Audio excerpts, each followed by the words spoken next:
Donald Trump was supposed to travel to Kentucky on Saturday to defend the Republican health care plan, which some have begun calling Trumpcare, but the president canceled without explanation. Trump instead went golfing for the 9th time since Inauguration Day. Kentuckians were not, however, left empty-handed. As the conservative Washington Times noted, the vice president went instead. Traveling to the home state of a Republican critic of the administration-backed health care bill, Vice President Mike Pence said Saturday that Obamacare is falling apart and must be replaced. Obamacare has failed the people of Kentucky, Mr. Pence told an audience in Louisville. It's failed the people of America, and Obamacare must go. Mr. Pence called Kentucky a textbook example of Obamacare's failures. Even by 2017 standards, this is bizarre. To the extent that reality still matters, Kentucky is actually a textbook example of the Affordable Care Act succeeding.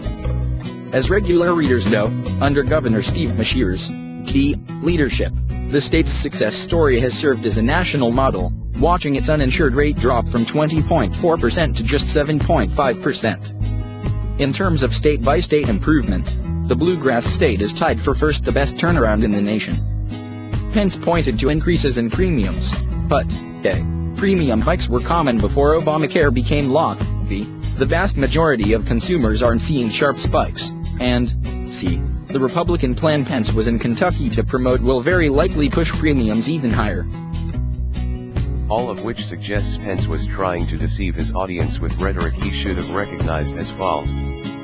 Have you noticed how common this is becoming with the vice president?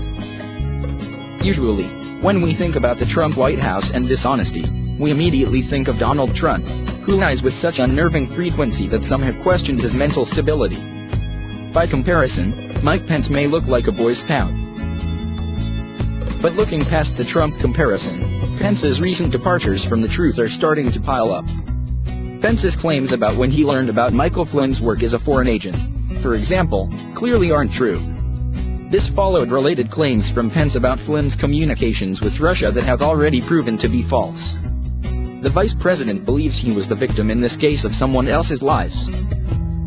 Pence said no one from Team Trump spoke with Russian officials before Election Day, and that was untrue. The VP recently made claims about job creation that were also false. Under the circumstances, if you're looking at the White House's motley crew and assuming that Mike Pence is the honest one of the bunch, you may be grading on an overly generous curve.